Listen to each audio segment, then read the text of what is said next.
গাড়িটাই কেন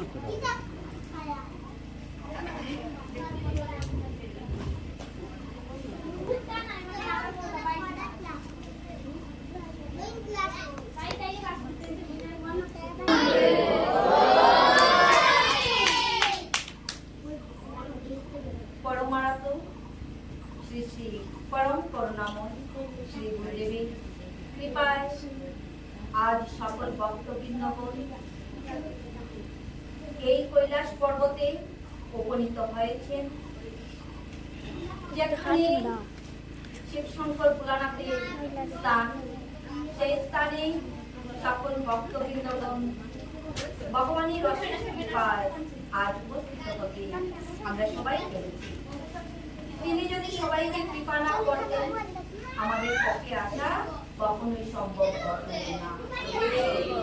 তিনি কৃপা করেছেন, তৎসঙ্গে এই দেখো মধ্যস্থ ঈশ্বর পরম কৃষ্ণ সচ্চিদানন্দ বিগ্রহ রাধে রাধে প্রাণ গোবিন্দ সর্বকারণ কারণ, যাহার আশীর্বাদে পাই এরকম তলিয়ে যায় ভক্তবৃন্দের আগমন, সেই স্থানই হয় মধুর বৃন্দাবন। আর সবাই মধুর বৃন্দাবনে আছি, যেখানে ভগবান প্রাণ গোবিন্দ বিরাজমান, সেখানে সকল দেবতা বিরাজমান। তাই গৌর ভক্তবৃন্দের সেই আসরে আজ ভগবান প্রাণ গোবিন্দ শ্রীমতী রাধা রানীকে নিয়ে উপস্থিত হয়েছে। प्रेम से कहो श्रीमती राधा रानी की भक्तवत्सल भगवान की रावण बिहारी लाल की भक्त मंडली की जय गौर प्रेमानंदे।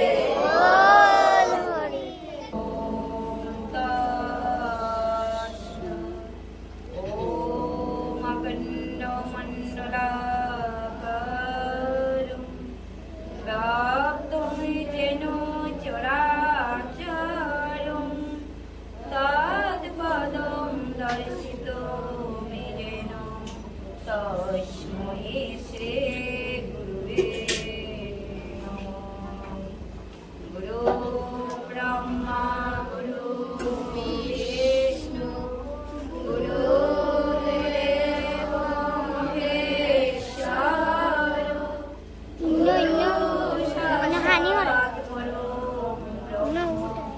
तस्मै श्री गुरुवे नमः।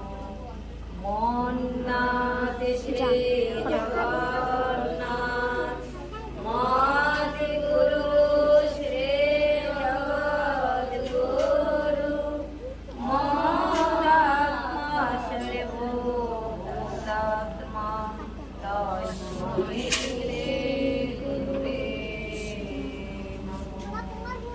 हे कृष्ण करुणा सिंधु दीनबन्धु जगत्पते गोपेश कुन्द्रकान्त राधाकान्त नमोऽस्तुते। ॐ कृष्णाय तुलसे देवै प्रियाय केशवाय कृष्ण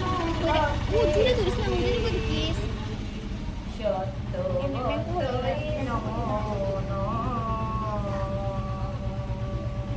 हरे कृष्ण कृष्ण कृष्ण हरे हरे हरे राम राम राम हरे हरे। श्रीमद् भगवद गीता नीति प्रेमानंदे श्री परमात्मने नमो नमः। ओम नमो भगवते वासुदेवाय ओम नमो भगवते वासुदेवाय। श्री ग्रंथ श्री भगवान अर्पण करिलाम दयामय তুমি জানো। ओम श्री श्री कृष्ण कर्णमस्तु नमो। ओम श्री श्री कृष्ण कर्णमस्तु।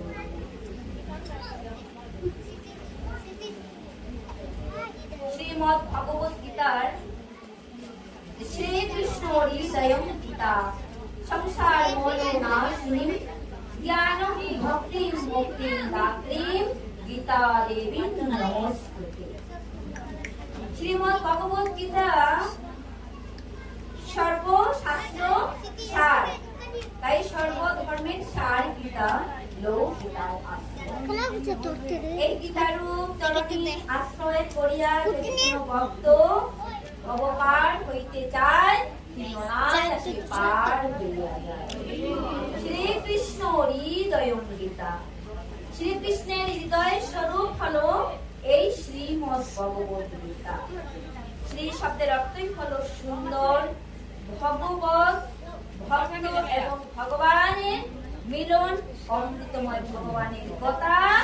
আর এই শ্রীমদ্ ভগবত গীতা গয়ে হচ্ছে গভীর, দীর্ঘয়ে হচ্ছে তিনি হচ্ছে ঈশ্বর, আর তয়ে হচ্ছে ত্যাগ। যত বেশি আমরা এই শ্রীমদ্ ভগবত গীতা আপন আপন কণ্ঠে আপন আপন রচনার মাধ্যমে উচ্চারণ করব, তত বেশি ত্যাগের পথে অগ্রসর হতে পারব। তাই শ্রীকৃষ্ণ হৃদয়ং গীতা, ভগবানের শ্রীকৃষ্ণের হৃদয় স্বরূপ হল শ্রীমদ্ ভগবত গীতা।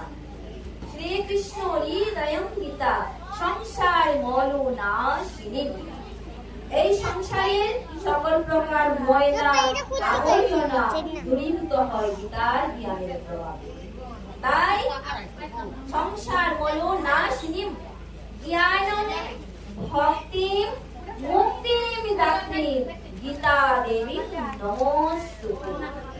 সর্বধর্মময়ী শাস্ত্র গীতা আমরা সকল ভক্তবৃন্দগণ আপন আপন মস্তক অবনত করে তোমার শ্রীচরণে প্রণতি নিবেদন জানাই। গীতার জ্ঞানের প্রভাবে যখন গীতার জ্ঞান ভক্তবৃন্দগণ জ্ঞানেন্দ্রের মাধ্যমে শ্রবণ করে হৃদয় দ্বারা হৃদয়ঙ্গম করে, তখন ভক্তি নামক ফুল প্রস্ফুটিত হয়, জ্ঞান বর্ধিত হয়। আর জ্ঞানের যখনই বর্ধিত হয়, সেই ভক্তি ফুল প্রস্ফুটিত হয়। ভক্তি ফুল প্রস্ফুটিত হওয়ার পরে এই ফুল দিয়ে যদি আমরা প্রাণ গোবিন্দের শ্রীচরণে পুষ্পাঞ্জলি অর্জন করতে পারি, তাহলে গীতার জ্ঞানের প্রভাবে মুক্তি সাধন হয়।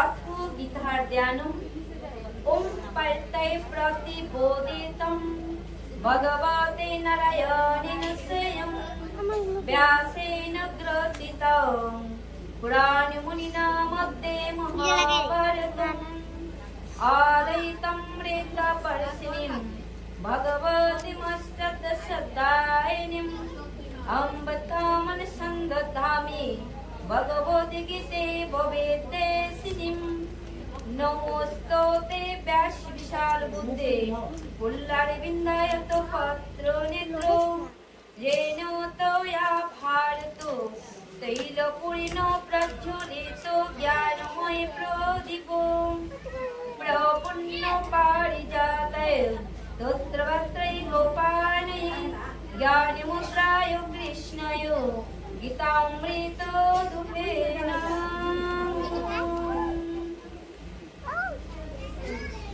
ওম পার্থায় প্রতিবোদিতাম। এখানে শ্রীমদ্ ভগবত গীতাকে বলা হয়েছে ভগবতী, যিনি নারায়ণের ঘরণী, তিনি নারায়ণী। তাই এখানে ভগবতী হলেন শ্রীমদ্ ভগবত গীতা, ব্যাসেন গ্রথিতম। এই শ্রীমদ্ ভগবত গীতা পরাশর মুনির পুত্র ব্যাসদেব কর্তৃক গ্রথিত। এই গ্রন্থ কৃষ্ণদেবরায়ণ ব্যাস দ্বারা রচনা করা হয়েছে। তাই মহাভারতের মধ্যে অন্যতম মহাভারতের সার এই শ্রীমদ্ ভগবত গীতা অদ্বৈত অমৃত বর্ষিত। ভগবত গীতা কি করছে? ভগবান ভগবত গীতায় অমৃত রূপী বৃষ্টি বর্ষণ করছে। আর এই বৃষ্টির ফোঁটা যদি কোনো ভক্তগণ হৃদয়ঙ্গম করিতে পারে, তাহলে অনায়াসে ভগবত ধামে যাইতে পারে। অদ্বৈতমৃত বর্ষিণী ভগবতী অষ্টাদশ অধ্যায়। কতটি অধ্যায়? অষ্টাদশ, অর্থাৎ 18টি অধ্যায়ে এই শ্রীমদ্ ভগবত গীতা পরিপূর্ণ। 18টি অধ্যায়ে 700টি শ্লোকে এই শ্রীমদ্ ভগবত গীতা পরিপূর্ণ। আর এই গীতার মধ্যে প্রথম 700 শ্লোকের মধ্যে প্রথম শ্লোকই হলো ধৃতরাষ্ট্র। ধৃত শব্দের অর্থ চালাক, তাই ধৃতরাষ্ট্রের শ্লোক হলো প্রথম শ্লোকটি। প্রথম অর্জুন বিষাদ যুগে ধৃতরাষ্ট্রের শ্লোক রহিয়াছে। আর এই শ্রীমদ্ ভগবত গীতায় আমরা সঞ্জয় নামক আরেকজন ভক্তের চরিত্র আমরা শ্রবণ করি, পঠন করি। সেই চরিত্র হলো ধৃতরাষ্ট্রের অমাত্য বা সেবক। তারপর রহিয়াছে ভক্ত অর্জুনের শ্লোক। তাই আজ আমরা যত ভক্তবৃন্দগণ এই মধুময় বৃন্দাবনে বসেছি, সবাই এক একজন অর্জুন হয়ে বসেছি। অর্জুন সেজে আজ এই নিত্য মধুময় ধামে আমরা বসেছি।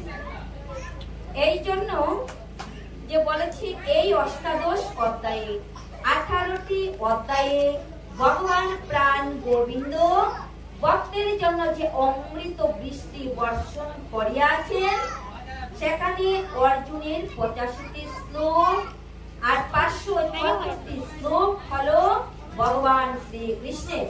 প্রেম সে কहो ভগবান কৃষ্ণ চন্দ্র কি জয়। ভগবান কৃষ্ণ মুক্তং করতি পাছলং পঙ্গুং লঙ্ঘয়তি গিরিম যতি কৃপাতমহং বন্দে পরমানন্দ মাধবং।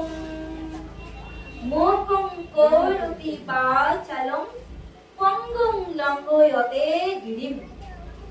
আজ এই গিরি বা এই পর্বতটা উঠতে কোন বয়স্ক মাতাজিরা পায়ে ব্যথা আছে, কিন্তু সবাই বলছে পায়ে ব্যথা থাক, হে গোবিন্দ তুমি জানো, তোমার নামে পাড়ি দিলাম।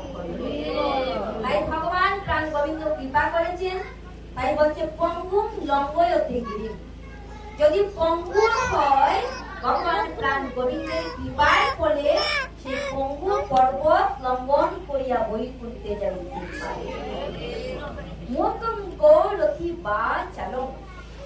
যদি বুবাও হয় ভগবান প্রাণ গোবিন্দের, যদি যত কিঞ্চিত মাত্র কৃপা বর্ষিত হয়, সেই বুবাও হরি বল বলিতে পারে। এই জন্য বলছি মুক্তং করতি পাছলং পঙ্গুং লঙ্ঘয়তে গিরিম।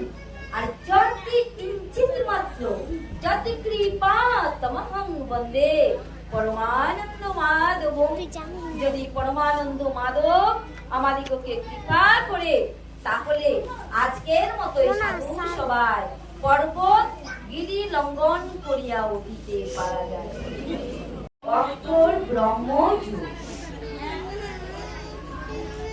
আমরা মনোযোগ সহকারে জ্ঞান নিব, শ্রবণ করব। অষ্টম অধ্যায় অক্ষর ব্রহ্মযুগ। অর্জুন উবাচ কিম তদ্ ব্রহ্ম কিমদ্দত্তম কেপি কর্ম পুরুষোত্তম অধিবোতমে চ কিম রুক্তম অধিদৈবম কিমোচ্যতে অধিযজ্ঞ কতম পুত্র দেহে অস্মিন মধুসূদন প্রয়াণ কালে চ কতম গেয় অশ্বিনিয়তাত্তমে। এখানে অক্ষর ব্রহ্মযুগের প্রথম শ্লোক ভক্ত অর্জুন ভগবানকে কি প্রশ্ন করছেন আমরা সবাই ধ্যানপূর্বক আস্বাদন করব। অর্জুন কহিলেন, হে পুরুষোত্তম,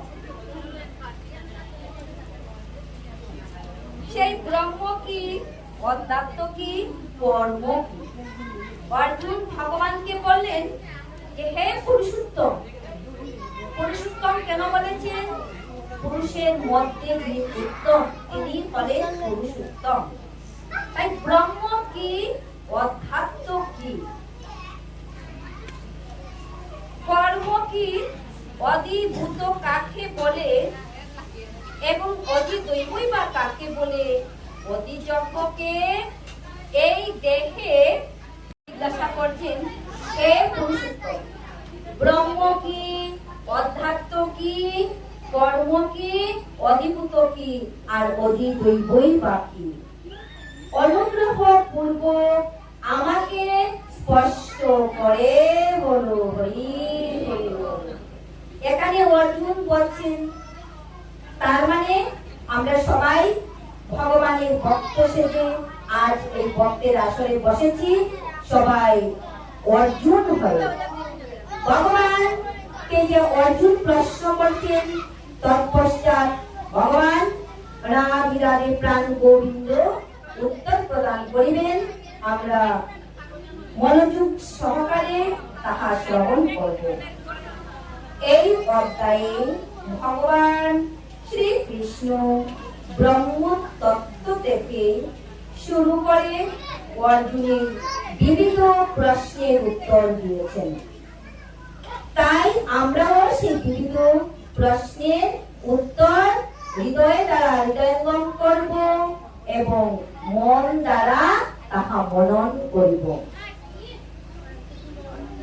আদি যজ্ঞ গতম গোত্র দেবস্মিন মধুসূদন প্রয়াণ কালে চ কথম দেবসীন্য তত্ত্ববে।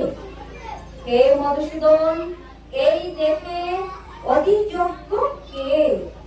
এই দেহের মধ্যে তিনি কিভাবে অবস্থান করে আছেন?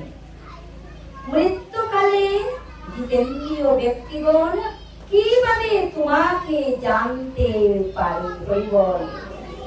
এখানে বলছে অন্তকালে, অর্থাৎ অন্তিম বিদায়ের সময়ে। অন্তকালে জিতেন্দ্রীয় ব্যক্তিগণ। আবার জিতেন্দ্রীয় কেন বলা হয়েছে? যিনি বা যে ভক্ত ইন্দ্রিয়কে জয় করিতে পেরেছেন উনারাই জিতেন্দ্রীয়।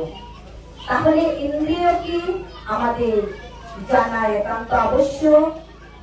এই দেহের মধ্যে ইন্দ্রিয় কয়টি আছে, কি কি আমাদের জানা দরকার। তাই এই দেহ মধ্যস্থিত 5টি জ্ঞানেন্দ্রিয়, 5টি কর্ম ইন্দ্রিয়। 5টি জ্ঞানেন্দ্রিয় হলো চক্ষু, কর্ণ, নাসিকা, জিহ্বা, ত্বক। 5টি কর্ম ইন্দ্রিয় হলো বাক। বাক কথার অর্থ হলো যা মুখ দিয়ে বাক্য প্রয়োগ করি। বাক, পানি, পাদ, বায়ু, উপস্থ। মুখ দিয়ে কথা বলা, বাক্য উচ্চারণ করা, হাত দিয়ে ভগবানের সেবা করা হইব। হাত দিয়ে যেমন গৃহস্থ ভবনে থেকে গৃহকর্ম করব, তৎসঙ্গে ভগবান প্রাণ গোবিন্দের সেবায় হস্ত লাগাবো হইব। পাদ শব্দের অর্থ দুটি চরণ। এই দুটি যে নিম্নতার রহিয়াছে বাহ্যিক ক্রিয়া সম্পাদন করার জন্য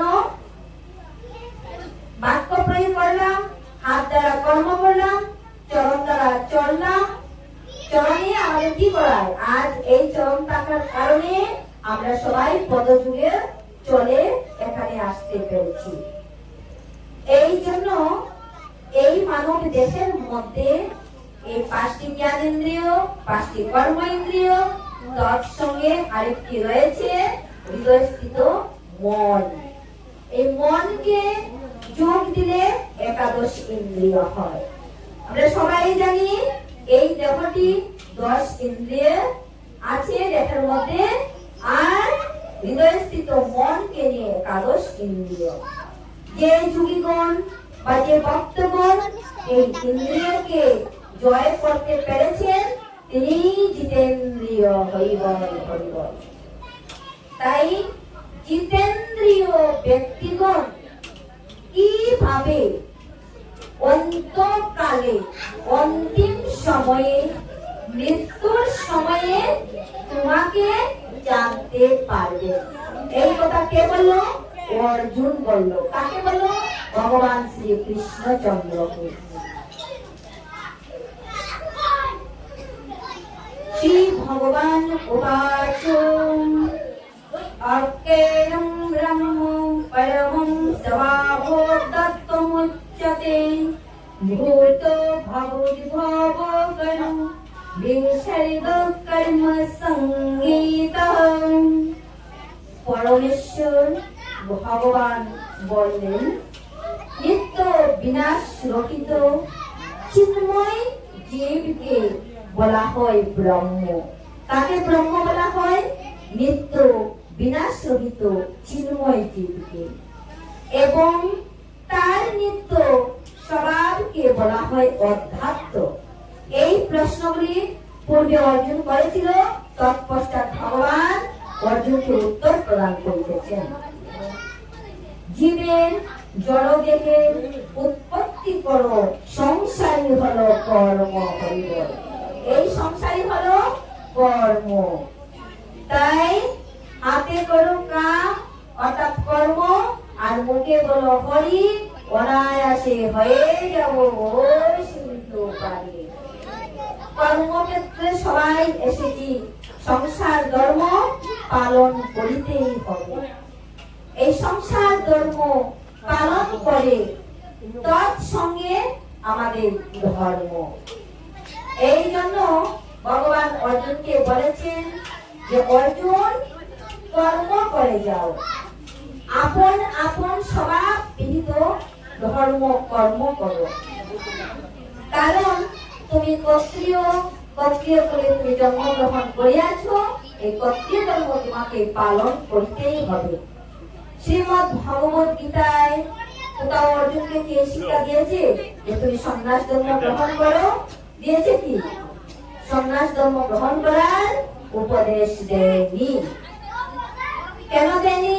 যে তুমি এই সংসারে এসেছো, সংসার ধর্ম তুমি পালন করো, তুমি ক্ষত্রিয়, তোমার কর্ম যুদ্ধ করা, দেশকে রক্ষা করা। আজ আমাদের ভারত মাকে কারা রক্ষা করছে? সৈনিকেরা রক্ষা করছে। যদি সৈনিকেরা ভারত মাকে রক্ষা না করতো, তাহলে পাকিস্তানরা কি না করতে হয় বল? আজ আমাদের ভারতের যারা সৈনিক আছে, আমরা সবাই ভক্তবৃন্দগণ সেই সৈনিকদের শুভকামনা করব, তারা যেন অমর হয়ে থাকেন আমাদের কাছে। এই ভারত মার জন্য আপ্রাণ চেষ্টা করছে, ওরা যুদ্ধ করে বীর গতি প্রাপ্ত হয়েছে। তাই ওনারা যেন আমাদের নিকট চিরস্মরণীয় হয়ে থাকেন। ভারত মাকে যারা এই মন দিয়ে প্রাণ দিয়ে ভালোবাসা দিয়ে উজাড় করে দিয়েছেন ওনাদের দেহটাকে, এই ভারত মায়ের জন্য একবার প্রেম ধ্বনি হোক, প্রেম সে কহো ভারত মাতা কি। যে ভারত মায়ের বুকে আমরা জন্মগ্রহণ করেছি, যে ভারত মাতা এই বাতাস, অমৃত জল, আলো, ফলে ফুলে এই পরিপূর্ণ এই শস্যপূর্ণ বসুন্ধরা, ভারত মা আমাদেরকে সব কিছু প্রদান করছে। এই ভারত মায়ের বুকে এই কুরুক্ষেত্র যুদ্ধস্থল, এই ভারত মায়ের বুকে গঙ্গা, যমুনা, সরস্বতী, গোদাবরী আদি নদী, এই ভারত মায়ের বুকে সর্বতীর্থ বিরাজমান। অন্য কোন দেশে এই ভারত মায়ের মতো কোন দেশের মধ্যে না আছে পুণ্যভূমি, না আছে তীর্থস্থান, না আছে গঙ্গা যমুনার মতো নদী, সুশীতল জল। তাই ভারত মা আমাদের কাছে শ্রেষ্ঠ। তার সঙ্গে কিন্তু আমাদের জননীকে বাদ দেওয়া চলবে না, কারণ জননী জন্মভূমিষ্ঠ স্বর্গাদপি গরীয়সী। যে জননী জঠরে আমরা 10 দিন 10 মাস রয়েছি, যে জননীর গর্ভে থেকে এই জননীর আমাদিগকে কষ্ট করে 10 মাস 10 দিন গর্ভে ধারণ করেছেন, তার সঙ্গে এই পৃথিবীতে এই পৃথিবীর আলো দেখিয়েছেন, সেই জন্যই কিন্তু শরীরের চাইতে গৌরবে গৌরান্বিত হরি বল হরি বল।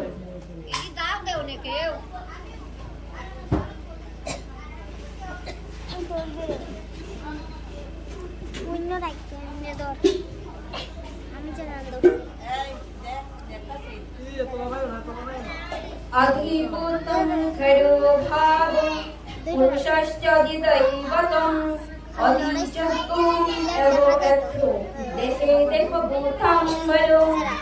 হে দেবতারি শ্রেষ্ঠ নশ্বর জড় প্রকৃতিকে বলা হয় অধিভূত। সূর্য, চন্দ্র আদি সমস্ত দেবতাদের সমষ্টি রূপ বিরাট পুরুষকে অধিদৈব বলা হয়। আর দেবীদের অন্তর্গত অন্তর্যামী রূপে আমি অধিযজ্ঞ হইব। ভগবান বলছেন দেবীদের দেহের মধ্যে অবস্থিত তিনি কি রূপে আছেন? অধিযজ্ঞ রূপে আছেন। তাহলে আমাদের দেহের মধ্যে প্রতিদিন যজ্ঞ চলতেছে কি? প্রতিদিন এই দেহের মধ্যে যজ্ঞ চলিতেছে। কোথায়?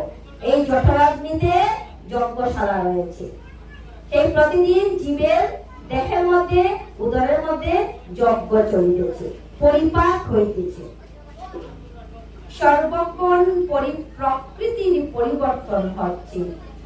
জড় দেহ সাধারণ 6টি অবস্থা প্রাপ্ত হয়, তার জন্ম হয়, কিছু কালের জন্য স্থায়ী হয়, প্রজনন করে, ক্ষীণ হয় এবং অবশেষে বিনাশ প্রাপ্ত হয়, লয় প্রাপ্ত হয়। তার জন্ম হয়, জন্ম হওয়ার পরে ধীরে ধীরে বর্ধিত হয়, কিছু সময়ের জন্য স্থায়ী, চিরস্থায়ী নয়, ক্ষণস্থায়ী। কি করে? প্রজনন করে, তৎপশ্চাৎ আবার ধীরে ধীরে ক্ষীণ হতে চলে, ক্ষীণ হওয়ার পশ্চাতে লয় হতে চলে, বিনাশ প্রাপ্ত হয়। এই জড় প্রকৃতিকে বলা হয় অধিভূত। এই অধিভূত কি? অর্জুন ভগবানকে প্রশ্ন করেছিল। তাহলে অধিভূতের প্রশ্নের উত্তরটা আমরা পেয়েছি। ভগবানের বিশ্বরূপ যাতে সমস্ত দেবদেবীরা ও তাদের নিজস্ব লোকসমূহ অবস্থিত, তাকে বলা হয় অধিদৈবত। অধিদৈব কি? অর্জুন বলেছিল। এখানে তার বিস্তৃত ব্যাখ্যা দেওয়া হয়েছে। ভগবানের বিশ্বরূপ, ভগবানের কোন রূপ? বিশ্বরূপ। এবং যাতে সমস্ত দেবদেবীরা, সকল দেবদেবীরা তাদের নিজস্ব লোক সমূহ অবস্থিত, যেমন ইন্দ্রের ইন্দ্রলোক, ধ্রুবের ধ্রুবলোক, শিবলোক, সব কিছু অবস্থিত, তাকে বলা হয় অধিদৈবত। আর শ্রীকৃষ্ণের আংশিক প্রকাশ পরমাত্মা, যিনি অন্তর্যামী রূপে জীবের অন্তরে বিরাজমান। প্রেম সে কহো পরমাত্মা ভগবান কি? পরমাত্মা ভগবান জীবের অন্তরে রয়েছেন।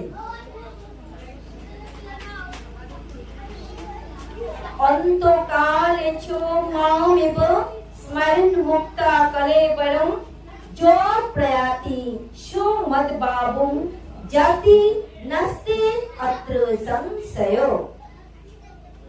অন্তকালে চ মামেব স্মরণ মুক্তা কলেবরং, মৃত্যুর সময়ে যিনি আমাকে স্মরণ করেন এবং স্মরণ করিতে করিতে দেহ ত্যাগ করেন। স্মরণ করিতে করিতে কি করেন? এই দেহটাকে ত্যাগ করেন। অন্তকালে চ মামেব স্মরণ মুক্তা কলেবরং। কলেবর শব্দের অর্থ আমাদের এই দেহ। তিনি তৎক্ষণাৎ আমার ভাবি প্রাপ্ত হন, এই বিষয়ে কোনো সন্দেহ নাই। সন্দেহ আছে কি আমাদের মনে? প্রেম সে কহো সন্দেহ নাই। ভগবানের ভক্ত যদি হতে পারি, ভগবানের শ্রীচরণে যদি এই মন প্রাণ আত্মসমর্পণ করিতে পারি, তবে কোনো সন্দেহ নাই তিনি আজ না হয় কাল, কাল না হয় পরশু, এই জন্মে না হয় পরজন্মে উদ্ধার করিবেন।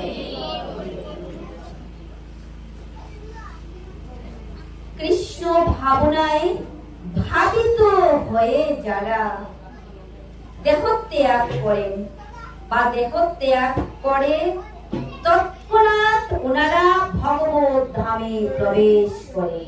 কোথায় প্রবেশ করেন? ভগবত ধামে। পরমেশ্বর ভগবান সকল শুদ্ধ সত্তার মধ্যে শুদ্ধতম, শুদ্ধর চাইতেও শুদ্ধতম। সুতরাং নিরন্তর কৃষ্ণ ভাবনাময় মগ্ন হয়ে ব্যক্তি যারা, তাকে ব্যক্তি শুদ্ধ সত্তার মধ্যে ওনারা ভগবানের কৃপার ফলে শুদ্ধ থেকে শুদ্ধতম হয়ে উঠে ধীরে ধীরে ক্রমে ক্রমে। একসাথে এই পাহাড়টা বেয়ে উঠা সম্ভব হয়েছে কি? হয়নি তো। স্টেপ বাই স্টেপ কিছু দূর অগ্রসর হয়ে আমরা জিরোনি নিয়েছি। এইভাবে স্টেপ বাই স্টেপ ভক্ত সাজু ধীরে ধীরে ক্রমে ক্রমে আমরা সিঁড়ি বেয়ে ওঠার চেষ্টা করব। একসাথে কোনো কিছু সম্ভব হয় না। তাই বলছে শুদ্ধ সত্তার মধ্যে শুদ্ধতম হয়ে ওঠা যায়। তো যারা কখনো ভগবত ভক্তি সাধন করেনি, তাদের পক্ষে সেই সময় ভগবানকে স্মরণ করা সম্ভব নয়। কোন সময়? সেই সময় কেন বলেছে? সেই সময় বলতে এখানে সেই সময়ের কথা বলা হয়েছে, আমাদের অন্তিম বিদায়ের বেলার কথা। ভাই বান্ধব সকল আত্মীয় স্বজন অন্তিম বিদায় জানাবে, কিন্তু সেই অন্তিম বিদায়ের সময়ে যদি একবার গোবিন্দের রূপ এই নয়নে না আসে, এই মনে যদি ভগবানের শ্রী চরণ যুগল দর্শন করার বাসনা না জাগে, যদি এই রসনার মাধ্যমে একবার বাহু তুলে হা গোবিন্দ বলিয়া ডাকিতে না পারি, তবে ভগবান কি করে আমাদেরকে কৃপা করবে? এই জন্যই বলছেন, দেহ তাকিতে শ্রবণ করে কৃষ্ণ বল, অঙ্গ অবশ্যই লইতে পারবে না। সময়ের তাকিতে ভগবান প্রাণ গোবিন্দের নাম গুণগান কীর্তনে ব্রতী হও। নববিধা ভক্তির প্রথম ধাপই হচ্ছে শ্রবণ। আজ যারা শ্রবণ করিতেছেন ভগবানের মুখ নিঃসৃত রসসুধা যারা আস্বাদন করছেন, তারা অত্যন্ত ভাগ্যবান। ভগবান এই আপন মুখে নিজ মুখে অর্জুন রূপী ভক্তকে কৃপা করে এই শ্রীমদ্ ভগবত গীতার জ্ঞান প্রদান করেছেন। কেন? এই কলিহত জীবকে কৃপা করে। মায়ামুগ্ধ জীবের নাহি কৃষ্ণ তত্ত্ব জ্ঞান, জীবের কৃপায় কইলা কৃষ্ণ বেদ আর পুরাণ। যা কিছু ভগবান দান করেছেন, দান করে গেছেন, সব কিছু আমাদের মতো জীবদেরকে কৃপা করে। তাই শ্রবণ করা হচ্ছে নববিধা ভক্তি প্রথম ধাপ বা প্রথম সিঁড়ি। শ্রবণ, কীর্তন, স্মরণ, বন্দন। তো ধীরে ধীরে আমাদের ক্রমে ক্রমে একটি থেকে আরেকটি সিঁড়ি অতিক্রম করতে হবে। এইভাবে শ্রবণ, কীর্তন, বন্দন, স্মরণ, শ্রী গুরু পাদ সেবন, দাস্যম সত্য আত্মনিবেদন। যেদিন আমরা ভগবানের প্রাণ গোবিন্দের চরণ যুগলে আত্মসমর্পণ করিতে পারব, সেদিন হাতে হাতে ভগবান প্রাণ গোবিন্দ আমাদেরকে কৃপা করিবেন।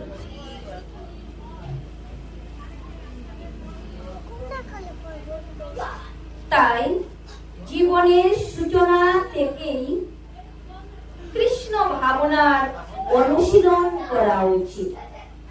সূচনা কেন বলা হয়েছে? জীবনের প্রথম থেকে আরম্ভ করার কথা, কৃষ্ণ ভাবনার অমৃত আস্বাদন করার কথা বলা হয়েছে। জীবনের শেষে সার্থকতা অর্জন করতে হলে হরে কৃষ্ণ মহামন্ত্র জপ করা যা হরি বল। শ্রীমান গৌরাঙ্গ মহাপ্রভু বলেছেন, তৃণাদপি শুনিছেন তরুণিব সহিষ্ণুনা ও মানিনো মানদেনা কীর্তনিয়া সদা হরি। তৃণের মতো কি হও, ছোট হও। তৃণ শব্দ গাছ, গাছের উপর দিয়ে যখন আমরা হাঁটি তখন গাছ কি করে? মাথা নিচু করে, কোনো কথা বলে না। তৃণাদপি শুনিছেন, নিচু হও, তৃণের মতো নিচু হও, আর বৃক্ষের মতো সহিষ্ণুতা অর্জন করো। তৃণাদপি শুনিছেন আর তরুণিব সহিষ্ণুনা, তৃণের মতো ছোট হয়ে বৃক্ষের মতো সহিষ্ণুতা অর্জন করো। তারপরে কীর্তন করিতে ব্রতী হও। সবাই আমরা হরে কৃষ্ণ মহামন্ত্র জপ করব, দুটি বাহু প্রসারিত করি। হরে কৃষ্ণ কৃষ্ণ কৃষ্ণ হরে হরে, হরে রাম রাম রাম হরে হরে। প্রেম সে কহো শ্রীমান গৌরাঙ্গ মহাপ্রভু কি। যদি গৌর না হইতো তবে কি হইতো? রাধার মহিমা প্রেমরস সীমা জগতে জানা পথে। যদি গৌর না হইতো, যদি শ্রীমান গৌরাঙ্গ মহাপ্রভু না আসিত, তাহলে হরে কৃষ্ণ মহামন্ত্র গড়ে গড়ে কে নাম বিলাত? কে বিলাত এই নাম? মহাপ্রভু দাদা নিতাই চাঁদকে সঙ্গে নিয়ে তিনি জীবের ধারে ধারে বিলিয়ে দিয়েছেন, যাতে জীব এই নাম হৃদয়ঙ্গম করে রসনার মাধ্যমে উচ্চারণ করে অন্তিমকালে ভগবানের সাথে সম্পর্ক স্থাপন করতে পারে।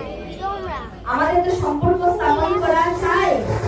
এই জগতে আমাদের পিতা মাতা, ভাই বোন, পিসি, আত্মীয় স্বজন কতই না রয়েছে, কিন্তু অন্তিমের বল হরি বল। অন্তিমের সময় কেউ আমাদেরকে উদ্ধার করবে না। এই জন্য মহাপ্রভু যে নাম জীবের ধারে ধারে বিলিয়ে দিয়েছে, সেই নাম সবার উচ্চারণ করার একান্ত কর্তব্য। যে যেভাবে পারি আমরা নাম নেব, নামকে কখনোই অবহেলা করব না। এত সুন্দর জিহ্বা পেয়েছি, এই রসনা পেয়েছি, আর কোন জীবের এই রসনা নেই। আছে কি কোন জীবের? আমাদের মতো মানবের মতো জিহ্বা কোন জীবের নেই। তাই অবিরাম হরে কৃষ্ণ মহামন্ত্র জপ করিতে হয়, কীর্তন করিতে হয়। চৈতন্য মহাপ্রভু উপদেশ দিয়েছেন। মহাপ্রভু কি দিয়েছেন? উপদেশ দিয়েছেন। প্রত্যেকের তরুণ মতো সহিষ্ণুতা অর্জন করা উচিত।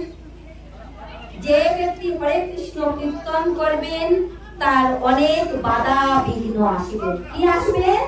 অনেক ধরনের বাধা বিপত্তি আসবে, কিন্তু এই সমস্ত বাধা বিঘ্নগুলিকে সহ্য করে অনবরত হরে কৃষ্ণ মহামন্ত্র জপ করা উচিত। কেউ বলবে বা বড় সাধু হয়েছে, কেউ বলবে ভগবান তোমাদেরকে উদ্ধার করবে, কেউ হাসি, কেউ ঠাট্টা, অনেক কিছু করবে, তাতে কোনো যায় আসে না। মহাপ্রভু উপদেশ করেছে, সেই উপদেশকে আমরা সবাই পালন করব, হৃদয় দ্বারা সেই বাণীকে হৃদয়ঙ্গম করব, সদা মনন করব।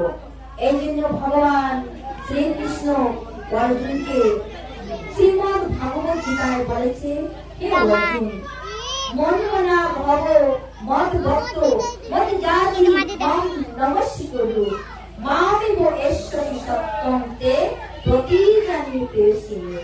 হে অর্জুন, আমি শ্রীমদ্ ভগবত গীতায় প্রতিজ্ঞা করে বললাম, যে ভক্ত আমাকে স্মরণ করে, যে ভক্ত আমাকে হৃদয় দ্বারা হৃদয়ঙ্গম করে, যে ভক্ত আমাকে নমস্কার করে ভক্তি করে, যে ভক্ত অন্তর দ্বারা আমার কথা ভাবে, আমি গীতাতে প্রতিজ্ঞা করে বলছি, আমি সেই ভক্তেরই হলাম। হরি বল। ভগবান ভক্তের হয়ে গেছে।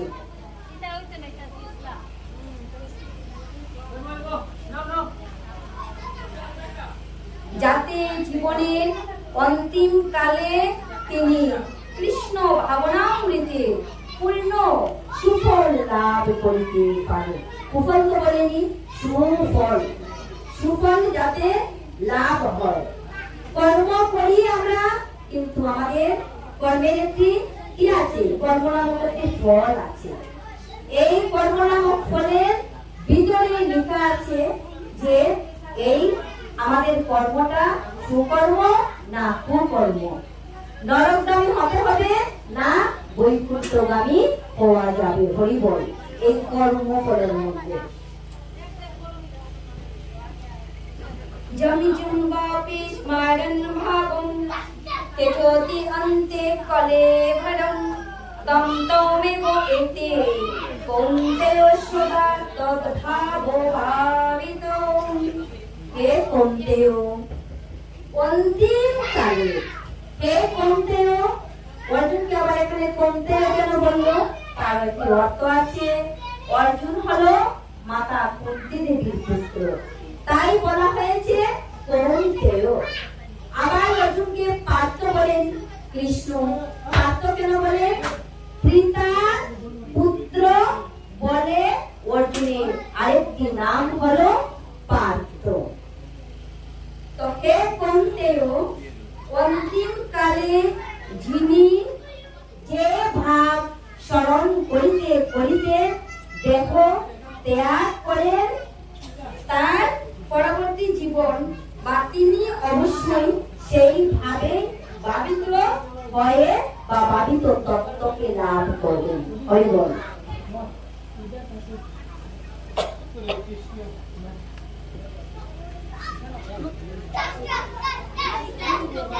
তস্মাৎ সর্বেষু কালেষু মাম অনিশ্বর যুদ্ধোচ্ছ ময়ি অর্পিত মনো বুদ্ধি মাম রেষ্যস্য সংশয়। তস্মাৎ সর্বেষু কালেষু মাম অনিশ্বর যুদ্ধোচ্ছ। অতএব হে অর্জুন, সর্বদা আমাকে স্মরণ করে তোমার স্বভাব বিহিত তুমি যুদ্ধ করো। স্বভাব বিহিত কেন? অর্জুন ক্ষত্রিয়, তাই ক্ষত্রিয়দের কর্ম কি? যুদ্ধ করা। হরি বল, হরি বল। তুমি তোমার স্বভাব বিহিত যুদ্ধ করো। এভাবে আমাকে তোমার মন বুদ্ধি অর্পণ করে নিঃসন্দেহে তুমি আমাকে প্রাপ্ত হবে। আমাদের এই দেশের মধ্যেও পঞ্চ পাণ্ডব আছেন। এই পঞ্চ পাণ্ডব কি করিতেছেন? যুধিষ্ঠির তিনি হলেন ধর্মের প্রতীক, ভীম নিষ্ঠার প্রতীক। অর্জুন যে কর্ম করে গেছেন এই পৃথিবী জীবদেরকে, সেই কর্ম বা অর্জুনের কর্ম অনুসরণ করা আমাদের সবার উচিত। নকুল সহদেব, নকুলের যে জ্ঞান ছিল, যে জ্ঞানের ভান্ডার ছিল, সেই জ্ঞানের ভান্ডার ভগবান সবাইকে প্রদান করিয়াছেন এবং সহদেব হলো ভক্তির প্রতীক। তাই এই সব কিছু আমাদের এই দেহের মধ্যে রয়ে আছে।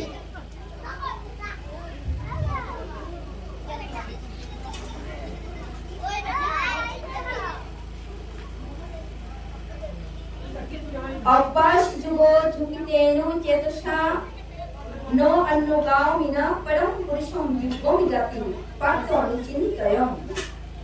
এ পার্থ অভ্যাস যুগে যুক্ত হয়ে একাগ্র চিত্তে যিনি অনুপম পরম পুরুষের চিন্তা করেন তিনি অবশ্যই তাকে প্রাপ্ত হন। হরি বল। একাগ্র চিত্তে অনুপম, একাগ্র চিত্তে নাম নেওয়া, একাগ্র চিত্তে স্মরণ করার জন্য ভগবান প্রাণ গোবিন্দ অর্জুনকে এখানে উপদেশ বাণী প্রদান করেছে। আমরাও কিছু সময় কিছু মুহূর্ত একাগ্র চিত্তে নাম নেব সবাই একসাথে।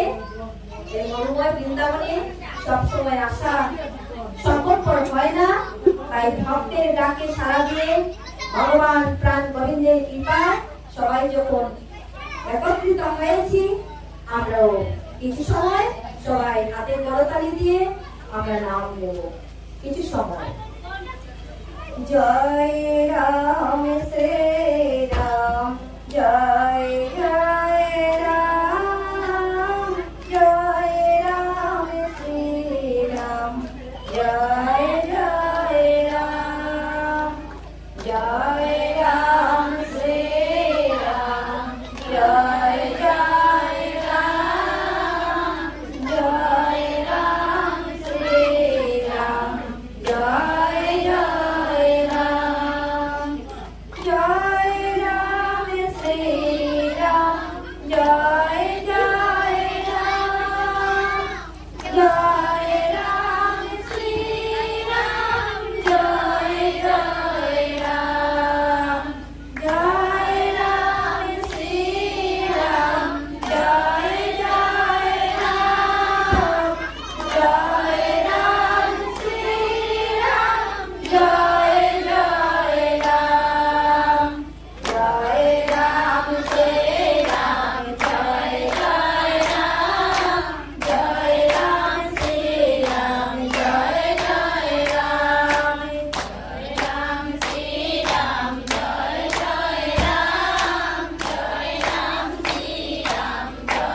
জয় রাম, জয় রাম শ্রী রাম, জয় জয় রাম, জয় রাম শ্রী রাম, জয় জয় রাম, জয় রাম শ্রী রাম, জয় জয় রাম, জয় রাম শ্রী রাম, জয় জয় রাম, জয় রাম শ্রী রাম, জয় জয় রাম। রামচন্দ্র কি ভক্ত হনুমান কি ভক্ত প্রহ্লাদ কি অংশ হনুমান কি দেবাদিদেব মহাদেব ভোলানাথ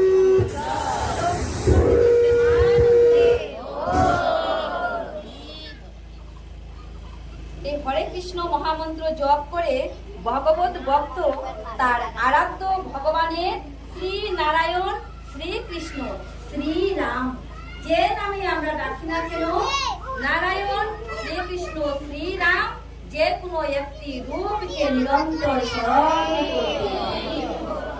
শ্রীমদ্ ভগবত গীতায় বলছে যে কোনো নামে ডাকি না কেন, যে কোনো নামে ডাকিলে ভগবানকে নিরন্তর লাভ করা যায়। আর এই নামের ফলে, অনুশীলনের ফলে তার অন্তর কলুষ মুক্ত, কলুষ মুক্ত শব্দের অর্থ হলো দোষ মুক্ত, পাপ মুক্ত, কলুষ মুক্ত হয়ে পবিত্র হয় এবং জীবনের অন্তিম কালে সতত কীর্তন করিতে সক্ষম হয়।